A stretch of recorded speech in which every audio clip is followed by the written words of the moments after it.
It's an evening of transformation, a celebration of vision, and a consummation of tailor-made solutions to the needs of young Nigerian entrepreneurs. It's the 6th edition of Building Entrepreneurs Today, Pt.4, a program designed by Diamond Bank to support budding entrepreneurs. BET taught me the magic. There's no secret to it. But first, a testimony from past winners. There's a part of the training which was gotten for free, and as at then it was worth 850,000 naira. It was a business training that has suddenly made me to be a mentor to other small businesses around me. And in terms of profit, my profit last year went up 100%. Every year, 50 entrepreneurs are selected from the pool of numerous applications received, and these entrepreneurs undergo 6 months intensive business training, and at the end of that training period, the top 5 are awarded financial grants as seed capital for taking their business to the next level.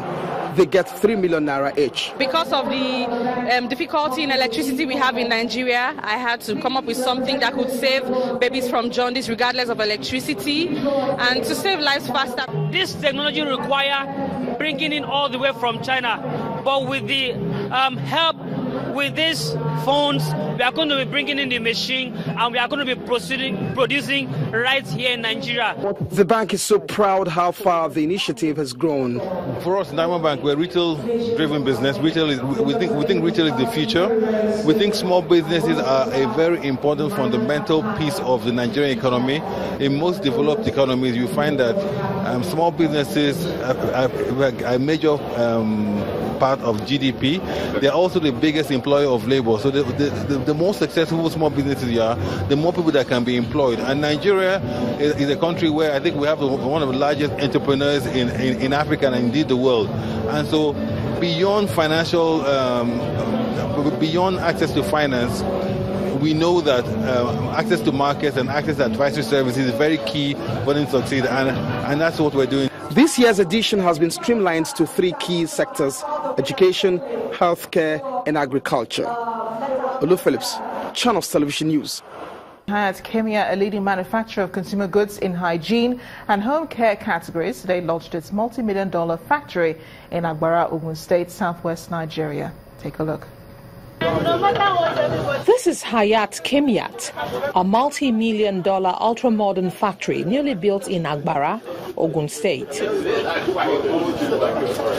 The company, which manufactures high-quality products, is expected to produce 1.3 billion baby diapers and 14,000 tons of tissue paper per annum from this complex. The management of the company insists that all its products are of good quality and are readily available to Nigerians. Hayat Kimia factory, constructed here in Ogun State, reflects our confidence in the resilience of Nigeria's economy and long-term perspective, which looks beyond the economic difficulties of the day. I stand in front of you on this memorable day for Hayat to denounce the establishment of our world-class diaper and tissue converting factories, with nearly $100 million of investment into the people, to the technology, and to the land of Nigeria. And we will manufacture superior diapers and tissue products in Agbara. For Governor Bikola Amosu, Hayat Kemiat has made a wise investment decision by citing the company in the state. Apart from fulfilling your civic duties in the form of prompt, appropriate and correct payment of taxes, and meeting other financial obligations to our dear state, I enjoin all companies and businesses operating in Ogun State to begin to inculcate the habit of entrenching local content by hiring personnel from Ogun State institutions and sourcing raw material from within the state. In this regard, companies can explore ways through which they can take on board students during vacations to learn about various jobs that they have here. I hereby commission this great company, Hayat Kimia. At the end of the ceremony, guests, including the state governor, business partners and community leaders, are taken on a guided tour of the factory.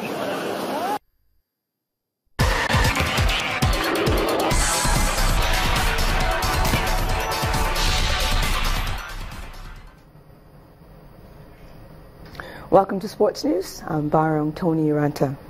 African Church Primary School, Ogun State, will confront Burhanuddin LGA Primary School, Kwara State, in the finals of the Channels International Kids Cup. The match is scheduled to hold tomorrow at the Campos Square Mini Stadium, Lagos Island. African Church edged out Paragon Demonstration School, Edo State 2-1 in the semi-finals, while Burhanuddin defeated Mowe Primary School, Warri, by the same scoreline. Governors of Lagos, Kaduna, Edo, Anambra, Kwara, Delta and Ogun, and some prominent sports personalities are expected to grace the event. LGA Muhammad Kabir Primary School, Kaduna, won the 2016 edition.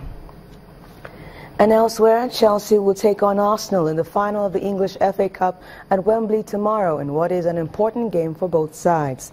The Blues can complete the Premier League and FA Cup double with victory, while Arsenal can end the season on a high note in what has been a difficult year for Arsene Wenger's side. The Gunners missed out on a place in the Champions League for the first time in 20 years after finishing 5th.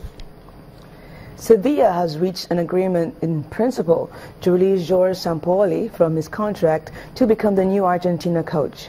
Argentina has been looking for a new manager since dismissing Edgardo Bozza in April, and Sampaoli, who has never hidden his desire to coach his homeland, quickly emerged as one of the favorites to fill the vacancy.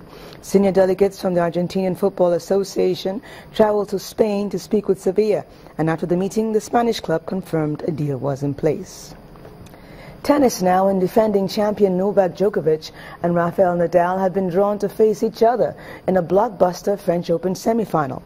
Nadal is chasing a 10th title at Roland Garros, while second seed Djokovic, working with new coach Andre Agassi, is looking to defend the only major he still holds. World number 1 Andy Murray is seeded to face 2015 champion Stanley Wawrinka in the last four. And finally, Ketra. And with that, we end on Sports News for tonight. I'm Barong Tony Uranta, and Amarchi will be back with a wrap.